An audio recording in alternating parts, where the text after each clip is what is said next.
Hello, I'm Dr. David McFadden from the Dental Implant Center in Dallas, Texas. Today we're going to talk about very specific definitions of an implant bridge. We get a lot of questions on our YouTube channel, and we hear a lot of other offices claiming they do implant bridges, and I want to educate you today on the differences between all of them. So you'll hear in many of my videos I talk about implant bridges. I talk about not using angled implants or angled abutments. And I hope today's demonstration is going to show you the profound difference between the prostheses that implant doctors claim to be the best for you. The implant bridge, I've got an example of it right here, and we'll get to that in just a minute. But I wanted to start off and explain some of the parts and pieces today. It's going to be very technical, so you might need a cup of coffee to go through this. But first thing, this big metal device right here. I want to describe what this is. This is called an articulator. And in dentistry, what it does is it simulates human jaw anatomy, and we also can, on an articulator that is adjustable, we can flip this switch and now we can move the jaws like human jaws. These condyles are set to mimic the angle of the human condyle. So we can set this switch down and it simply opens and closes like a hinge, or we can open it to adjust the bite, and this would simulate functional movement. Functional movement would be while you chew or while you grind your teeth. So this is an articulator, and I would certainly hope that every office in implant dentistry would be using articulators for all of their reconstructive efforts. There's a lot of shortcuts that are being taken, and most of it's about saving money. But an articulator is an invaluable piece of equipment in our armamentarium for dental implant treatment. This happens to be the patient that you're going to see in a little bit. And if I take this off, you'll see that this is the way the patient was with their temporaries. So the temporary bridge that we make for the patient, either at surgery, if we have enough implant stability, we make this implant bridge for them at the time of implant surgery. If we don't have great implant stability, we have to wait 2 months to make this implant bridge. But it's our first prototype. It's the first prosthesis where we get to look at the patient and say, do we all like it or don't we? And if we don't love it, what changes are we going to be able to make it perfect? So the implant temporary bridge, prototype number 1. Once the implants are healed and the soft tissues are all developed and as mature as we need them to be, we'll go ahead and do a final impression. A final impression is done in the mouth on the implants. It's a very specific technique that we use. Just don't have time to get into that today. But this is a master cast. This master cast started out with the impression in the patient's mouth. Secondarily, we do a verification. This master cast has to be perfect. It has to mimic what's in the mouth down to the micron. And that might be a slight exaggeration, but we certainly try to make these prostheses fit as perfectly and as passively as possible. So this master cast, once it's in stone, we ask the lab to be very, very delicate with it, because any changes in the master cast are going to impose errors in the final prosthesis. So this is a master cast. This is the basis or the foundation that we work from. I'm going to show you some real small parts and pieces here. The blue thing I'm holding is a lab analog. It simulates what's in the mouth. The very top of it is what's in the mouth, the actual implant. So the analog represents the part of the master cast that we'll use to engage the implant prosthesis. What's on top of the analog is our titanium cylinder. And the titanium cylinders are extremely small, but part of what makes the prosthesis either cleansable or not is this little piece right here. We'll get to that in just a minute. I talked to you about several different prostheses. I'm going to show you the implant bridge next. It comes in a jewel case. It's expensive, so it should come in something that looks like jewelry. So take it out of there, and I'll let you see the implant bridge. I say in my videos, looks, feels, functions, and cleans just like natural teeth, or just like natural teeth that have bridges on them. So in this raw form, before it's actually ready to go in the patient's mouth, I want to point out some things about it that make it so much better than the all-on-4 prosthesis. First of all, I talk in the videos about concave versus convex, and that's what makes or breaks the ability to clean the prosthesis. So at this point, I'd like to compare and contrast the difference between a true implant bridge and an all-on-4. This prosthesis is the traditional all-on-4. And frankly, I don't care whether they call it all-on-4, all-on-6, or all-on-8. There's also a new term, all-on-X, which means we're going to decide how many implants you get sometime after we do your treatment plan. It's all the same though. All-on-4 creates a prosthesis like this. It's concave. You cannot clean it. The implants are angled, which means the abutments go onto the angled implant in a fashion that makes the cleansability even worse. I'll show you what I mean by that from this other cast. So here is an all-on-4 cast, and these are abutments. All 4 of them, or all 5 of them, are angled. Why are they angled? I talk about this over and over in my videos. With the all-on-4 protocol, the surgeon who places the implants, or the general dentist who places the implants, is not careful about where they put them. So the manufacturers have come up with angled abutments. So they basically take an implant that should have been parallel like this, and they have to put an angled top on it, so that the screw hole comes out somewhere within the teeth. If they didn't use an angled abutment, the screw holes would come out through the front of the teeth. So I consider this extremely lazy surgery, uninspired at the very least. But if you compare these two casts, master cast for implant bridges or a master cast for all-on-4, so you'll notice that none of the implants come above the tissues in this model. Why is that? Because we want this prosthesis to fit inside the tissues. We don't want any metal exposed. So when you use an angled implant, and you must use an angled abutment, then the chances of metal exposure are much higher. So this is an all-on-4 cast with 5 implants that were not parallel, that all needed angle correction through angled abutments. So I'll go back to this one, the prosthesis. Where you see the pink on this prosthesis is all of this represents bone that the doctor removed at the time of prior to implant placement, removed all that bone to make way for this prosthesis. I cannot think of a more insane medical or dental technique on earth. Why on earth would you ever remove bone when you don't have to? So with the technique of implant bridges, and I didn't invent this, but I'm a big advocate of it, because this is what I would want in my own mouth.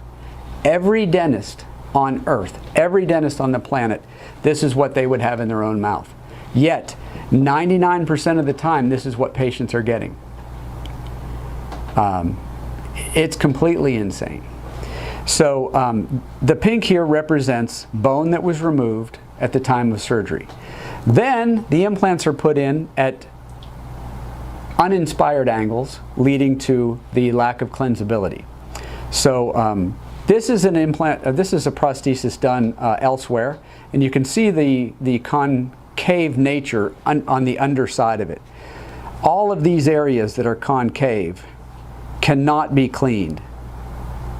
And you've seen in my other videos, pardon me, I show some of the food debris that gets in under these prostheses. Nobody wants that. Here is a case that I inherited after the surgery was done, and it actually corresponds with this cast that I already showed you.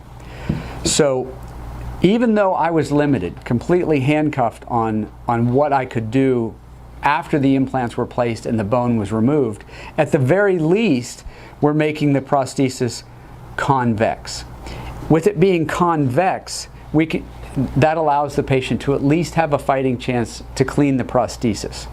So when we inherit cases, it never is as nice as we'd like it to be, but we can and we do try to improve from the industry standard of something like this to at least make it something that the patient can clean and does fit up against the tissues as intimately as possible. So just to reiterate, all on 4, done with all of the shortcomings that my videos in the past have described. All on 5, which is the same, salvaged the best we could here at the Dental Implant Center. And then the prosthesis that, trust me, every one of you wants is an implant prosthesis, looks, feels, functions, and cleans just like natural teeth bridges. So I wanted to go back to the case that I started with, this gentleman's case that I showed you already. So we go through a series of what we call records. We generate a master cast, and we also put those models on the articulator. So there's a series of impressions and records and try-ins that have to happen for us to make this prosthesis as perfect as you want it and as perfect as we want it. Many times I want it more perfect than the patients, and it frustrates the patients, but in the end everybody's glad that we're as picky as we are. So this is after the case has been what we call mounted or articulated on the articulator. So one of the interim steps that we do to make sure that patients are completely satisfied is we do a wax try-in. Now this was performed on the patient about 5 weeks ago, and it has since broken, no big deal. But I wanted to show you that on this model, the lab creates the second prototype. This is the wax prototype. So what this does is we use the information that we gained from the temporary temporary implant bridge. We made a list of what the patient liked and what the patient didn't like, what I liked, what I didn't like, and we take about 50 pictures from all different angles. This is where we convey the changes from the temporary bridge to the lab so they can do this wax up prototype, and then we try this in. We'll show you pictures of all this in still frame photography mixed in with this video. This is the most crucial step, and every implant center will tell you that they do this. But usually it's something that looks like this, and the teeth are often too big and too white. I know most of you have seen the commercials on television where you look at the patients after treatment and their teeth just don't look natural. They're too big and they're too white. So I also invite the patient's family to come. Any loved ones, any significant others that could contribute to this try-in. That helps us get it just right. So I wanted to show you the second way we confirm that we're headed in the right direction. Sometimes it takes 2 or 3 try-ins with this wax prototype. Sometimes we don't get it right the first time or the second time, but we keep trying until everybody loves the wax up. Then this is scanned and a digital file made, and then the zirconium is milled to look like the wax prototype. We leave nothing to chance. So this has now been milled. The bulk of this prosthesis, 90% of it was milled in zirconium, but it was cut back, meaning it was shaved back by a couple millimeters So the lab can then go in and characterize the zirconium with porcelain. And you may not be able to see it on these close-ups, but there are features about these teeth that you're never going to find in an all-on-4. The all-on-4 prostheses are not layered. They're not customized. They're not characterized. You get to pick one color, and out of a series of colors, maybe 1 out of 10 different shades, that's what you're going to get. So what we try to do for the patient is, again, what I would want and what every dentist on the planet would want is characterized teeth that look like human dentition. So in here you'll see translucency at the edge. You'll see translucency at the edge of the teeth, which is where all teeth have enamel translucency. You can see through it. And you'll see even the creation of internal character here. Again, it may not be easy to see. We'll show you this in a still picture, but the characterization of this is what makes it a world-class prosthesis. I joke with the patients on the day that I give them these that the Smithsonian Institute wanted their teeth, but I decided I'd keep them for the patient. I think I'm funny. But anyway, we'll get to the next step of how we put all this together. But that prosthesis, again, if I ever lost my teeth, this is what I would want. So let's get back to the parts and pieces. I'm going to put these titanium abutments on the implants, and I'll show you how that works. We're going to fast forward at this point, so you're not bored watching me put these titanium pieces on. It's a little tedious. I've done it before.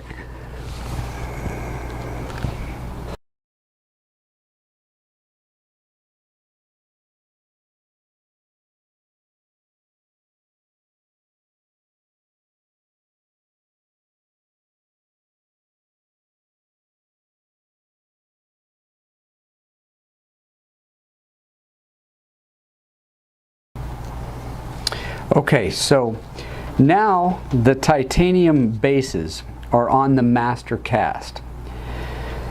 This is the connection between the implant and the prosthesis. It's the intermediate part that's called the abutment.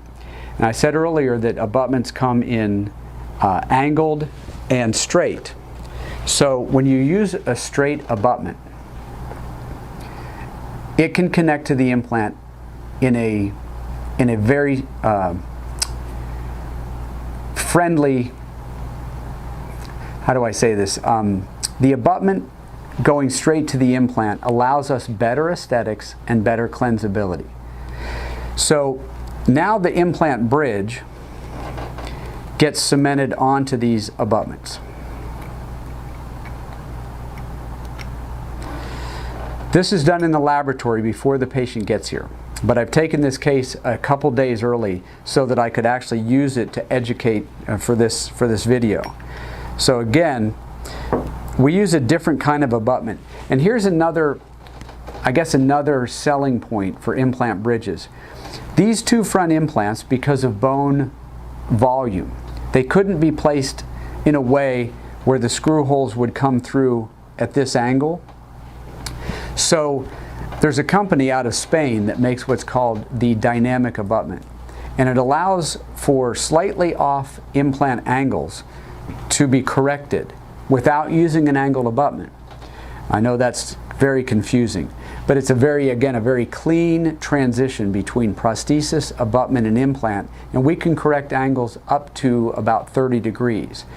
So I would just reiterate that there is no argument for angled implants or angled abutments in 2022.